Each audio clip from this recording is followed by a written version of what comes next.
Вақыт шіркін, көз ілеспес жылдам. Кеше ғана бесік тербеткен, бүгінгі күнде немере жиендерінің ақылшысы болған анамыздың жасы 70 деген белеске жеткені, өмірдің зулап өтетінін, бірақ сол өмірді мәнді сүре білу маңызды екенін аңғартады. 70 деген жай сан емес, өмірдің сан тарау белесін артқа қалдырған даналықтың жасы. Бұл жас өткенге шүкіршілік айтып, бүгінге тәубе дейтін, ұрпағының қызығына қуанып, шүкіршілік ететін кезең. Қымбатты ана, осы мерейлі күніңізде сізге зор денсаулық, ұзақ өмір тілейміз. Жүрек бүгін сөз көркемін жазыпта, өзіңізді қуантуға асықта. 70 жасқа толып жатқан осынау құттықтаймыз, жан анамыз нәсіпті. Ұлыяға қыздар қонып қияға, анамызға думанды той сыйлауда. Бақытты әже, ене болып кемеңгер, ел алғысын абыроймен жинауда. Немерелер жиендерге жанашыр, мақтанамыз анамызбен жанасыл.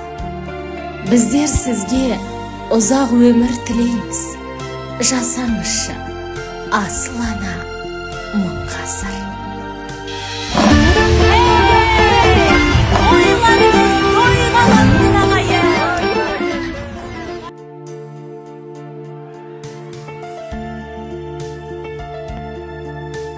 Аяулы анамыз Сатанова Нәсіп Елубайқызы 1955 жылы 11 желтоқсанда Жылыой ауданы Сарғамыс ауылында Сатановтар әулетінде тұңғыш перзент болып дүниеге келді. Анамыз барлық ізгі қасиеттерді бойына сіңіріп өсті. Айрандай ойыған өте ұйымшыл, жылу мен мейірімділіктің ортасында үйдің үлкені ретінде ерте сейіп, бауырларына қамқор, ата-анасына тірек болды. Іні сіңлілері Жұмазия, Бақтылы, Айман, Гүлсім, Марат және Мейрам Қалиды жетелеп, ақылмен, мейіріммен әрдайым арқа сүйер апа бола білді. Нәсіп анамыздың көріктілігінен, даналығы мен еңбек сүйгіштігіне ықылас ауған Баубек Адай руынан тараған Жанжігітов Орынғали 1979 жылы өмірлік жар болуға анамызға ұсыныс жасап, Жанжігітовтер әулетіне келін болып түсті. Көреген, салихалы, текті әулетке Нәсіп анамыз бойындағы бар жақсысын дарта білді.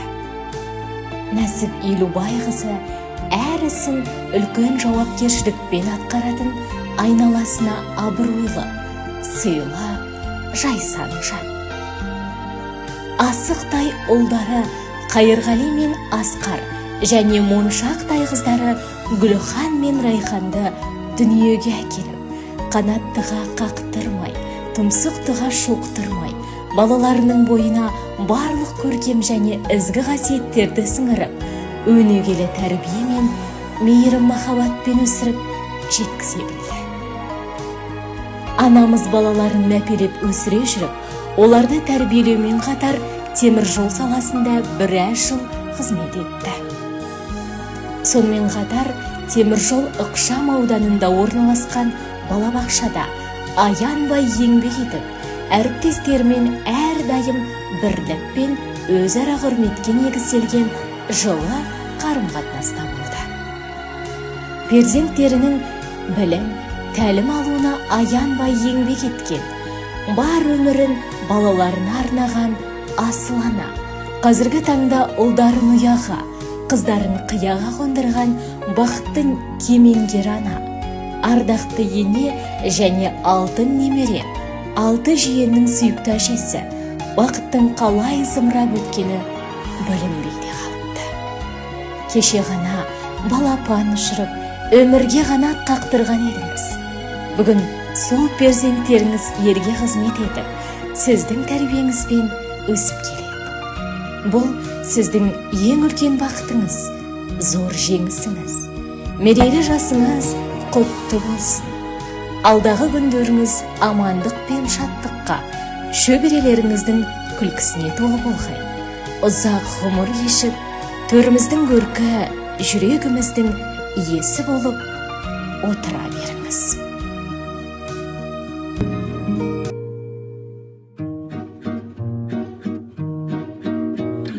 Bir resim üşerip ana degen baqıtı balam menen.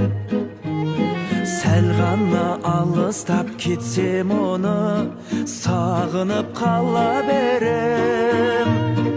Özgeden özgeşe bağa menen bärinin dara körem. Түсірмей бағасын, ардақта бағасын, арнады балаң өлең. Анашым, анашым, аман жүрші, біздердің бағымызға.